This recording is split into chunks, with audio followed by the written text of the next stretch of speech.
Breaking news for you right now. I want to take you back to St. Louis. That's the governor of Missouri, Jay Nixon, who is now answering some reporters' questions about, we told you about that commission that he has formed, but now he's asking, the question he was just asked is, what do you have to say to the Missourians who might be unhappy, depending on what happens with that grand jury presentment? Let's listen.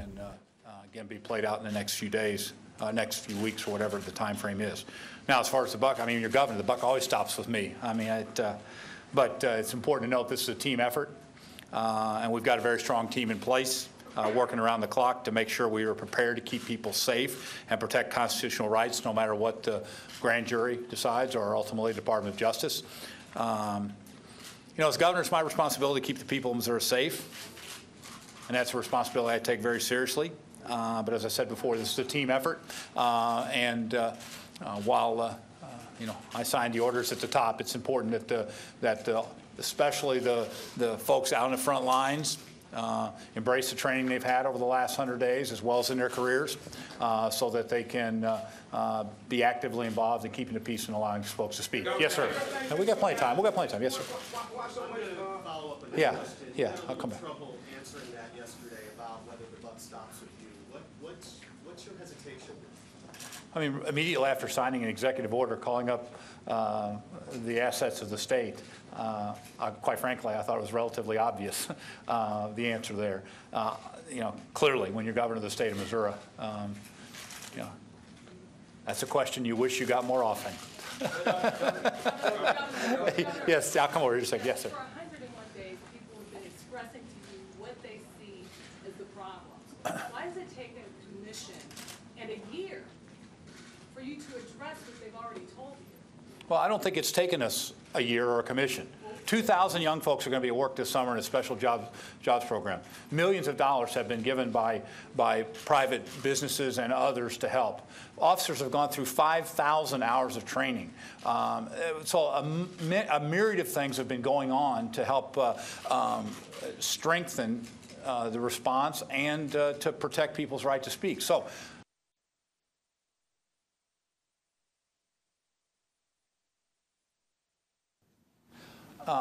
To have this independent commission be able to look at the deeper issues that need to be dealt with structurally. Those issues exist in the court system, they exist in equality, they exist in economics, and I thought that having a diverse, deep commission with an unquestioned ability to make the hard calls and the short and long-term recommendations would give policymakers, governors, legislators, others, you know, a clear clarion call for the need for action for long-term issues. This is something that has, and I think the commission is uniquely positioned to do that. I better get over to this side. Yeah, Jason. Governor, you've been in office for almost 30 years and you're from the St. Louis region. Why can't you just provide policy recommendations to change the region? Why do you need a commission to do that? I haven't done everything that the 16 members of the commission have done, and I haven't lived all the experiences that a commission like this has. As I said when I announced we're going to form a commission, I was born in a small town in Jefferson County where the railroad tracks divided the town. On one side lived folks of color, and on the other side whites. I mean, so the point is that having on this commission people that have been involved with and lived, whether it's a young person like Rasheen who's been on the streets, or an experienced officer like Kevin Albrand who leads the state FOP. They just have a broad range of experiences that I think melded together have a real opportunity to tackle tough questions that have not been dealt with effectively. You know, obviously we wouldn't be where we are today. Yes, ma'am.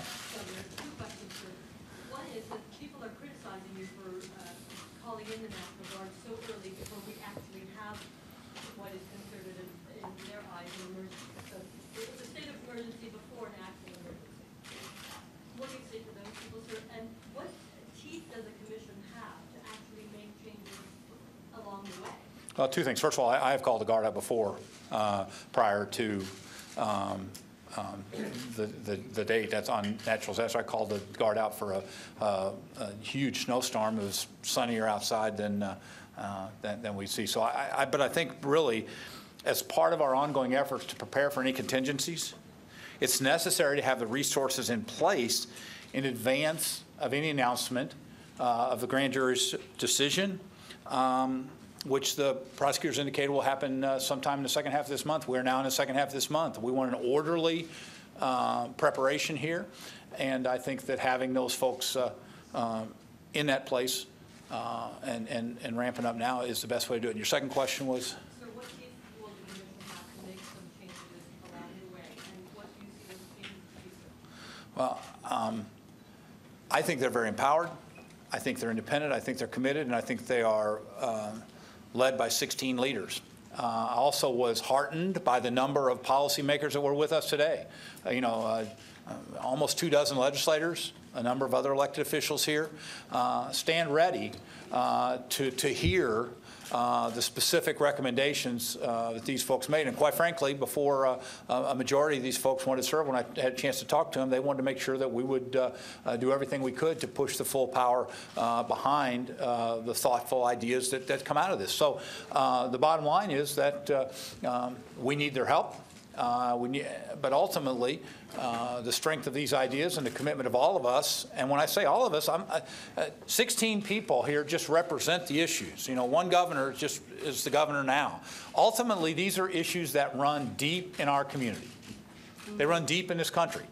And if we are to get to those, it's going to take some independent voices like these folks of good faith and goodwill that are willing to spend their time gnashing through those challenging issues. Yeah, in the back. Yes, sir. Chief Jackson of the Ferguson Police Department the other day said that if there isn't an indictment of the officer Wilson, that he could come back to the police department. Do you think that's a good idea? I'm not going to comment on how individual police departments should be run, but no,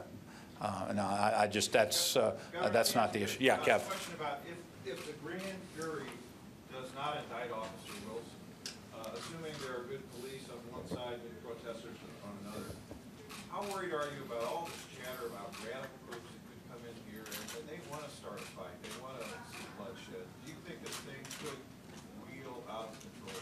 Well, we're certainly concerned about folks that are not coming to speak, but instead are coming to instigate or cause harm to their fellow citizen or to the property. But we're also concerned to make sure that people that want to speak have an opportunity to do that, and that they are knowing the areas they go to are going to be safe and capable for them to speak their voice. So clearly it's a balance, but we're planning for all contingencies in the hope that we can provide wide open lanes for people to speak their voices, while at the same time protect the safety and property of Missourians and regions. Yeah.